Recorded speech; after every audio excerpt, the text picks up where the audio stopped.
미국과 대만 중심으로 해상 풍력용 해저, 케이블 중장기 실적에 대해 시장에서 밝게 전망하는 걸로 알고 있어요. 신규 사공장 건설을 통해 적극적으로 대응할 계획이잖아요.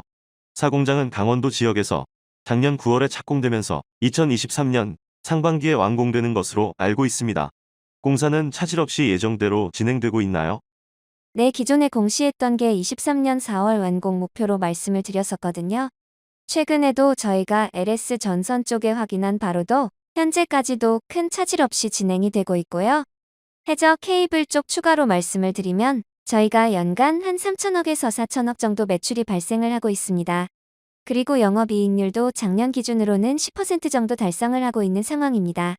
그리고 이번 사공장 증설을 강원도 동해 지역에서 하고 있는데 완공이 되면 저희가 23년 하반기까지는 시운전이랑 테스트를 거치게 돼서 본격적인 양산이 시작되는 시점은 24년 정도로 예상을 하고 있어요. 그리고 24년부터 풀로 저희가 돌아간다고 했을 때 추가 매출액을 최대 한 연간 3천억 정도로 예상을 하고 있습니다. 사공장 같은 경우에 2023년 3분기에 완공되는 만큼 신공장에서 선 수주를 기대를 하는 것 같아요. 실제로 사공장 선 수주가 들어오거나 얘기 중인 게 있나요? 네, 사실 저희의 수주가 계속 증가하고 있는 상황입니다. 재작년까지는 저희가 데모뷰 수주가 많았다가 작년에는 사실 저희가 공시 기준에 해당될 만큼의 대규모 수주는 없었거든요. 해저 케이블 쪽 말씀드리면 근데 올해 초에 미국 지역에서 3,500억 규모의 단일로는 거의 최대 규모로 수주를 했었어요. 이것도 보통 해저 케이블이 리드 타임이 한 2년에서 5년 정도 걸리는데 이번 미국 같은 경우에는 수주받아서 최종 제품을 납품하고 시공 완료하는 데까지 한 3년 정도로 지금 예상을 하고 있습니다. 그래서 저희가 생산에 들어가고 있고 지금 1, 2, 3 공장에서 캐파를 돌리면서 소화를 하고 있지만 향후 완료되는 4공장을 통해서도 이 물량은 일부 소화가 될 예정이고요. 그리고 여기 미국 대규모 수출뿐만 아니라 저희가 대만이나 또 유럽 쪽에서는 영국이나 이렇게 하반기에 대규모 수주를 기대하고 있는 게 있어서 그거를 만약에 따내게 되면 저희가 추가적인 시설이 필요하기 때문에 이런 증설을 진행을 하고 있습니다. 전선 부분의 해저 케이블 같은 경우에는 매출 비중이 확대될수록 손익 구조도가 조금 개선되는 효과가 있다고 하더라고요. 해저 케이블 기본 제품에 비해 영업이익률이 어라운드 어느 정도 나는 건지 알 수 있나요? 사업 부문별로 나눴을 때 전력 부문, 통신선 부문, 기타 부문으로 나눠서 설명을 드리고 있습니다. 이 중 기타 쪽이 매출액이 비중이 가장 큰 편입니다. 여기에는 기초 전선들이 다 들어가 있어요. 그래서 소재 사업이라든가 건선이나 재선 그리고 산업기기 그리고 또 선박 등에 들어가는 산업용 특수 전선 등이 이제 기타 부문에 속하게 됩니다. 여기 전선 부문은 저희 LS 전선뿐만 아니라 다른 전선사들도 사실 충분히 만들 수 있는 제품이기 때문에 영업이익률이 좀 박한 편입니다. 그래서 한 2%에서 3% 정도의 영업이익률을 보여주고 있고요. 통신선 같은 경우에는 저희가 동축 케이블 그리고 광 케이블을 같이 생산을 하고 있어요. 여기는 한 5% 내외의 영업이익률이 나오고 있습니다. 그리고 전력 부문은 수주 산업인 초고압 케이블 해저 케이블이 포함이 돼 있고 여타 제품들도 일부 포함이 되어 있습니다. 근데 여기에서 기존에는 초고압 비중이 좀 높았는데 점점 해저 비중이 늘어나고 있는 추세고요. 해저 케이블이 아까 말씀드렸던 것처럼 21년에는 영업이익률이 한 10% 정도 나왔어요. 올해 상반기 누적 기준으로는 10%도 좀 더 넘게 나왔거든요. 그래서 이 비중이 더 높아지면 높아질수록 또 저희가 24년부터는 사공장도 양산에 들어갈 예정이에요. 그렇게 되면 전체적인 영업이익률도 좀 더 올라올 것으로 기대를 하고 있습니다. LS 전선의 자회사 LS 머트리얼즈가 미국의 신재생 에너지 사업자 넥스트에라 에너지에 울트라 커패시터를 공급한다고 기사가 나왔어요. 얼마 정도의 규모고 몇 분기 정도부터 매출이 인식되나요? 구체적인 상황은 사실 아직 전선 쪽에 문의를 해봐야 될 것 같아요. 울트라 커패시터 이 사업 부문은 히스토리를 간단하게 말씀드리면 예전에 LS 엠트론에 있었던 사업 부문입니다. 이게 울트라 커패시터라는 게 어떻게 보면은 보조 배터리 역할을 하는 건데요. 저희가 전기차에도 일부 쓰이고 공장에도 일부 쓰이고 또 풍력 발전 쪽에도 일부 쓰이는 게 있기 때문에 저희 LS 전선 쪽이랑 좀 더 시너지가 날 것으로 예상을 해서 LS 전선 쪽으로 다시 붙인 케이스고요. 그래서 이제 사업을 좀 더 키우기 위한 것들이 최근에 뉴스로 나오고 있는 것입니다. 울트라 커패시터가 확실히 아까 말씀해주신 대로 적용 분야가 확대가 되면서 전 세계적으로 전기차 및 풍력발전 산업이 확산되고 있어 관련 시장은 급성장하고 있는 것으로 알고 있어요. LS 머트리얼즈의 분위기는 어떤 편인지 알 수 있나요? 사실 사업 아이템도 저희가 괜찮은 거를 가지고 있는 거고 LS 머트리얼즈에서 그리고 LS 전선 측에서도 이 머트리얼즈를 키우고자 하는 점이 좀 보이거든요. 그래서 앞으로 LS 전선 쪽에서도 힘을 실어줄 것으로 기대를 하고 있어요. 신사업부 중에 LS 일링크라고 올해 4월에 자회사 설립했잖아요. 전기차 관련 사업 확장 행보를 보이는 것 같아요. 그래서 LS 일링크 쪽은 가시적인 성과는 아무래도 시간이 조금 더 걸리겠죠. 네, 조금 길게 보고 있는 편이고요.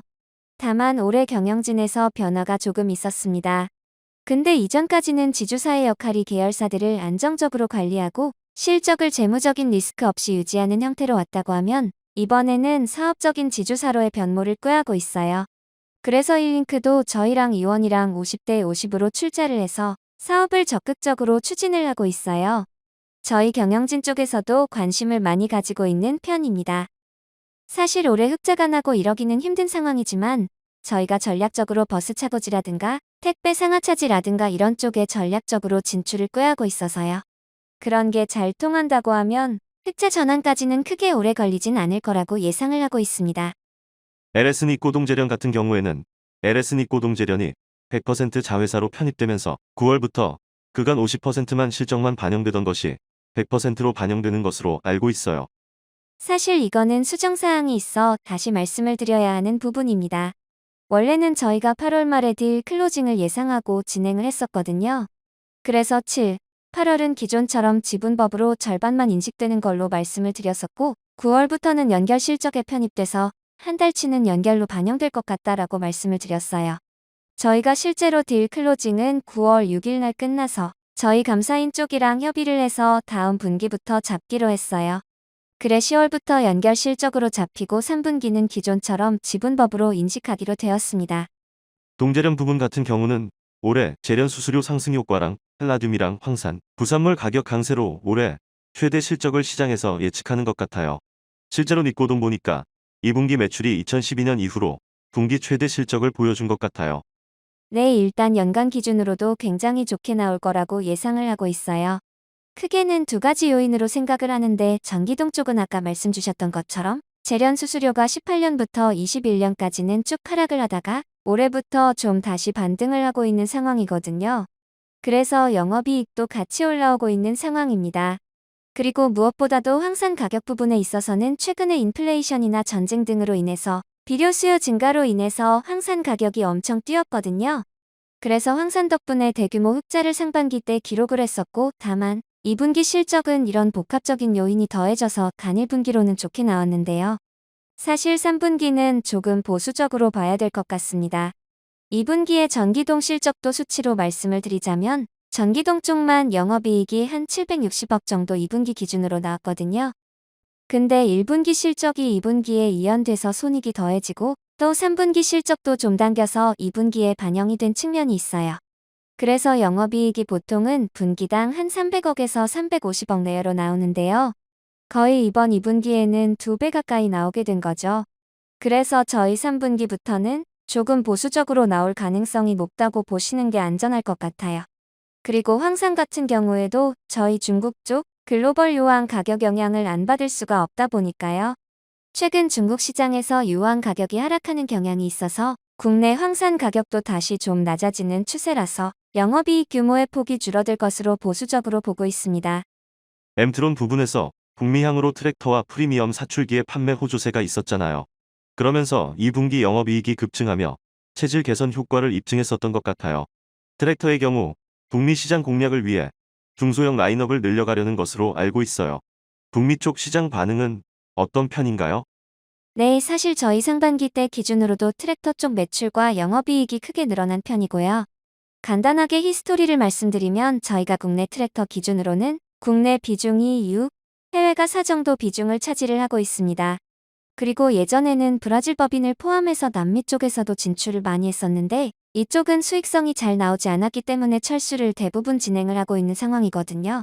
그리고 수익성이 좋은 북미와 국내 지역에 집중을 하고 있는 상황입니다. 그런 상황에서 최근에 북미 시장의 호조는 전쟁으로 인해서 국제 곡물 가격이 여기도 급등을 했었고, 이로 인해서 기존의 농업 종사자의 수익성이 개선되면서 농기계의 매입 여력이 상승한 것으로 보고 있습니다. 그래서 북미 지역은 중소형뿐만 아니라 대형 제품들도 다 많이 판매가 되고 있는데요. 대형 제품 같은 경우에는 존 디어와 같은 글로벌 업체들이 또 선점하고 있는 게 있기 때문에 저희는 중소형에 좀 더 집중을 하고 있습니다. 현재 북미 시장에서는 한 3에서 5% 내외의 점유율을 유지하고 있습니다. 글로벌 국가 인프라 투자에 따른 초고압 해저, 케이블 전선, 통신선 등 수요가 견조하고, 그리고 엔트론이라든지 일렉트릭 전력기기 판매 증가가 있는 상황인데요. 상반기까지 자회사의 우호적인 환경이 지속되고 있는 편인데, 그러면서 시장에서는 올해 LS의 매출 성장을 예측하는 것 같아요. 올해는 어떻게 바라봐야 하나요? 네, 올해 전체적으로는 일단 계열사들이 전반적으로 좋은 실적을 보여주고 있어요. 일단 상반기까지만 하더라도 작년 대비해서 큰 폭의 성장을 보이고 있고요. 저희가 그나마 하반기 때는 사실 상반기 2분기가 굉장히 좀 좋았기 때문에 계열사별로 다르긴 하지만, 아까 말씀드렸던 것처럼 동제련이 보수적으로 봐야 되는 측면이랑 저희 LSIND라는 계열사가 있어요. 그 자회사인 슈페리어 SX 같은 경우에는 동가 하락에 따라서 수익이 감소하는 측면이 있어요. 작년에는 동가가 계속 올라가면서 저희가 슈페리어 SX와 LSIND의 실적이 굉장히 숫자적으로 좋게 나왔습니다. 올해는 1분기는 흑자였지만 2분기 때는 적자로 돌아섰고, 3분기 때도 지금 동가가 2분기에 비해서도 평균 동가가 하락한 수준이라서 보수적으로 생각하고 있습니다. 다만 전선은 계속 사업을 꾸준하게 잘하고 있는 편으로 보고 있어요. 엠트론이 보통 트랙터가 저희 계절성을 띠는 제품이라서요. 예전에는 상반기 때 흑자를 보고 하반기 때는 적자가 나면서 흑자를 까먹는 구조였었어요. 최근에 북미 지역에서 이런 견조한 수요세가 지속이 된다고 하면 적자 폭을 줄이거나 아니면 소폭의 흑자도 저희가 긍정적으로 전망을 하고 있는 상황이고요. 그리고 마지막으로 일렉트릭은 작년 올해 2분기부터 본격적으로 기존 전력 인프라나 신재생에서 받아놨던 수주들이 매출로 인식이 되면서 실적이 개선되고 있는 상황입니다. 그래서 하반기도 2분기에 이어서 호조세가 지속될 것으로 보고 있습니다. 마지막 질문인데, 회사의 장단기적인 모멘텀들이 혹시 있을까요? 저희 내부적으로도 그렇고 외부 투자자분들도 많이 보시는 계열사는 아무래도 LS전선 그리고 그 중에서도 해상풍력 케이블 쪽입니다. 다만 여기는 저희 증설 계획이 내년은 바로 되는 게 아니라 내후년 정도로 보고 있으니까 이거는 조금 장기적으로 보시는 게 좋을 것 같아요. 그리고 동제련을 저희가 100% 자회사로 인수를 하면서 빠르면 24년 정도의 상장을 추진을 할 계획입니다. 그래서 그렇게 상장을 만약에 하려면은 지금 제련 사업이 물론 안정적이긴 하지만, 예를 들어서 고려와 연이하는 것처럼 신소재나 소재 사업으로의 확장을 꾀하고 있습니다.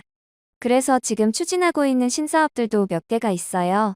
그래서 이 두 회사가 저희 전체적인 LS의 모멘텀이 되지 않을까 생각을 하고 있습니다. 중요하게 드릴 말씀이 있습니다.